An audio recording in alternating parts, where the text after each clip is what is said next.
बहुत दिन हो गए आईनी तरमीम के हवाले से बात ही नहीं की, तो मैंने सोचा आज आईनी तरमीम के हवाले से बात करते हैं।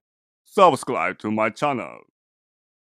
बिस्मिल्लाहिर्रहमानिर्रहीम, अस्सलाम वालेकुम। मैं हूं एडवोकेट ज़ोहैब जमाली और आप देख रहे हैं ZJ लीगल।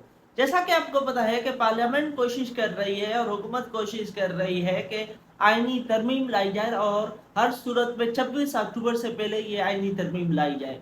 अब बहुत सारे जर्नलिस्ट और एडवोकेट्स का ये मानना है कि ये आईनी तरमीम इसलिए की जा रही है कि जुडिशरी को कंट्रोल किया जाए और जस्टिस मंसूर अली शाह साहब को चीफ जस्टिस ऑफ पाकिस्तान बनने से रोका जाए, या फिर चीफ जस्टिस अगर सुप्रीम कोर्ट के वो बन जाएं तो सुप्रीम कोर्ट के पास वो पावर्स ना हो, 184(3) का पावर ना हो, 187 का पावर ना हो, वगैरह वगैरह। आपको पता है कि कुछ वीक्स पहले अब आईनी तरमीम के पास करने की कोशिश की गई, लेकिन JUIF की तरफ से सपोर्ट ना मिलने की वजह से वो नाकाम हुई। तो फिर से ये कोशिशें जारी हैं, लेकिन आपको पता है कि उस वक्त तक कोई भी ड्राफ्ट सामने नहीं आया था।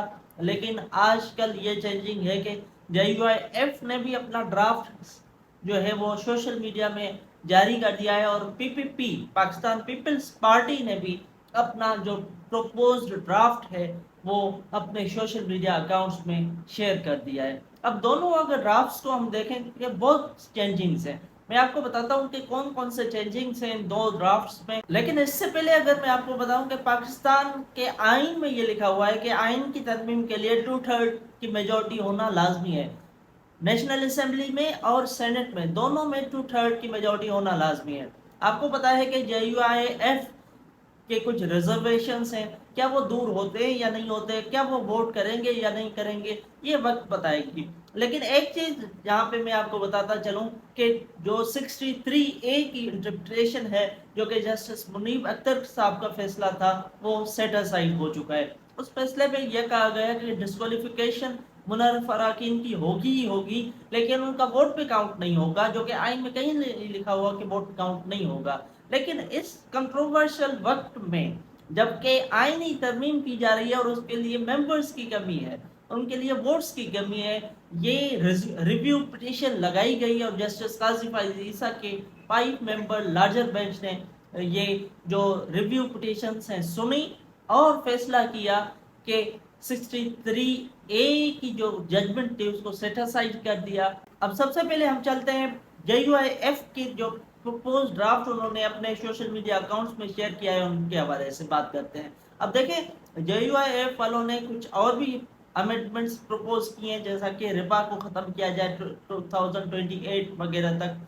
उसके ऊपर बात नहीं करेंगे, आज सिर्फ और सिर्फ जुडिशरी के हवाले से बात करते हैं। अब JUIF का जो प्रपोज ड्राफ्ट है उस हवाले से अगर बात करें तो उनका कहना है कि कोई कॉन्स्टिट्यूशनल कोर्ट अलग से ना बनाया जाए, लेकिन कॉन्स्टिट्यूशनल बेंच बनाया जाए। इसका मतलब क्या है? इसका मतलब यह है कि सुप्रीम कोर्ट के जो भी जजेस हैं उनमें से टॉप के 5 जो जजेस हैं वो बैठेंगे और वो एक बेंच बनेगी जिसे हम कहेंगे constitutional bench of the supreme court. वो हर आईनी दरखास्त देखेगी, जो कि कहा जा रहा है कि अलग से कॉन्स्टिट्यूशनल कोर्ट बनाई जाएगी, उसको ना बनाया जाए बल्कि ये किया जाए कि कॉन्स्टिट्यूशनल बेंच होना चाहिए। आप देखें सुप्रीम कोर्ट ऑफ इंडिया में, अब सुप्रीम कोर्ट ऑफ इंडिया में भी यही स्ट्रक्चर है और वहां पे कोई कॉन्स्टिट्यूशनल कोर्ट नहीं है, सुप्रीम कोर्ट ही सुनती है और सुप्रीम कोर्ट की कॉन्स्टिट्यूशनल बेंच होती है, 5 मेंबर 7 मेंबर, वो कॉन्स्टिट्यूशनल बेंच होती है और वो ही वो केसेस सुन रही होती है।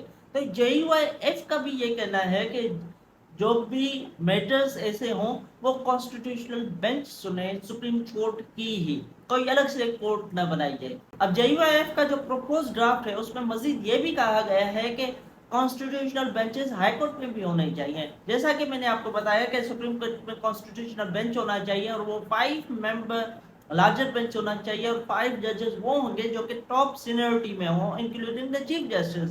ऐसे ही हाई कोर्ट में, हर हाई कोर्ट में कॉन्स्टिट्यूशनल बेंच होगा और कॉन्स्टिट्यूशनल बेंच वो होगा जो कि 3 मेंबर होगा और टॉप के 3 जजेस मतलब कि चीफ जस्टिस और 2 सीनियर मोस्ट जजेस जो कि चीफ जस्टिस के बाद आएंगे, ये 3 जजेस के ऊपर कॉन्स्टिट्यूशनल बेंच कॉन्स्टिट्यूट होगा और ये हर आईनी दरख्वास्त को देखेंगे।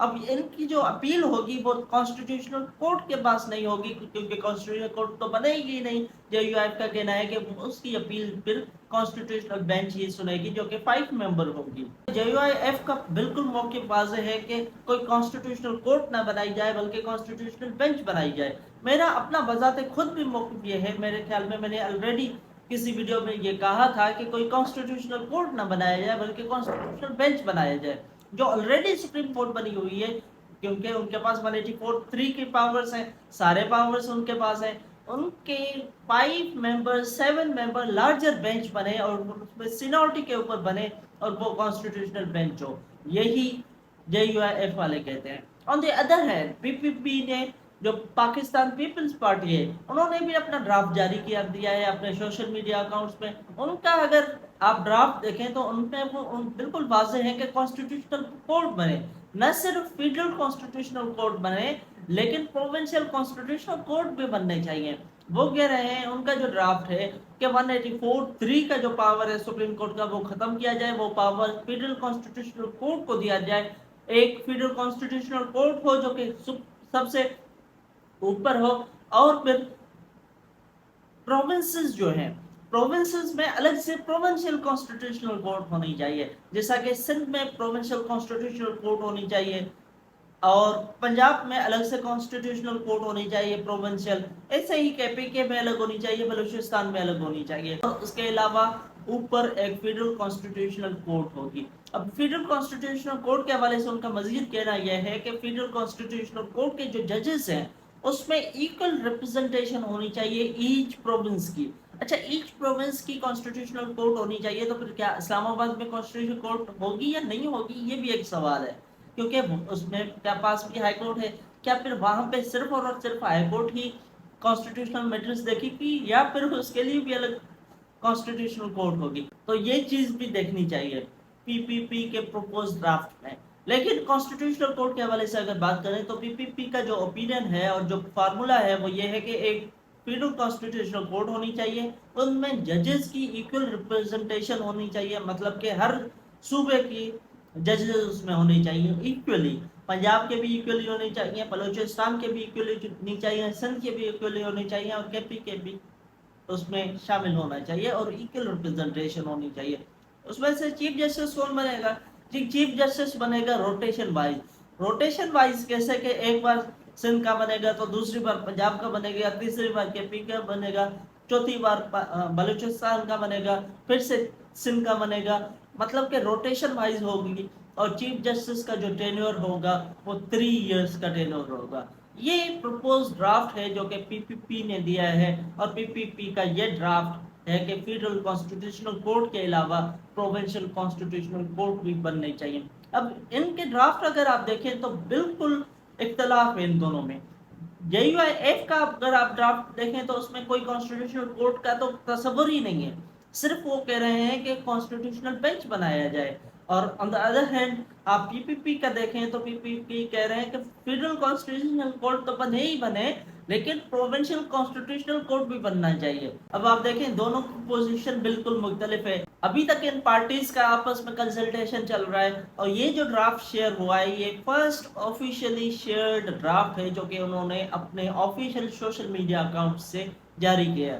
मैं खुद JUIF का जो प्रपोज ड्राफ्ट है उसके साथ मुतफिक हूँ कि कॉन्स्टिट्यूशनल बेंच होनी चाहिए, कॉन्स्टिट्यूशनल कोर्ट की कोई जरूरत ही नहीं है। कॉन्स्टिट्यूशनल बेंच होनी चाहिए, 5 मेंबर 7 मेंबर जितनी की भी हो, लेकिन सीनियरिटी पे बेस्ड हो, या फिर अलग से ये भी हो सकता है कि सीनियरिटी बेस्ड ना हो लेकिन जुडिशियल ईयर जब स्टार्ट होता है तब वो बेंच बनाया जाए कॉन्स्टिट्यूशनल, क्योंकि सीनियरिटी में फॉर सपोज कोई जज आ जाता है जो कि कॉन्स्टिट्यूशनल मैटर्स में बिल्कुल माहिर नहीं है, वो सिविल का जज है या क्रिमिनल का जज है, तो फिर क्या वो कॉन्स्टिट्यूशनल मैटर्स उसे सुनना चाहिए या नहीं सुनना चाहिए? मेरे नज़र में फिर उसे नहीं सुनना चाहिए।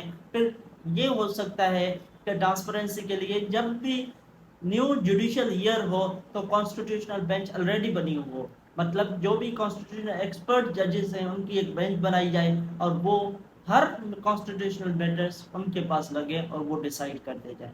Thank you very much. किसी नेक्स्ट वीडियो में मुलाकात होती है, तब तक के लिए अल्लाह हाफ़िज़। इस चैनल को अगर आपने सब्सक्राइब नहीं किया तो लाजमी सब्सक्राइब करें और बेल बटन को दबाएं। Thank you very much.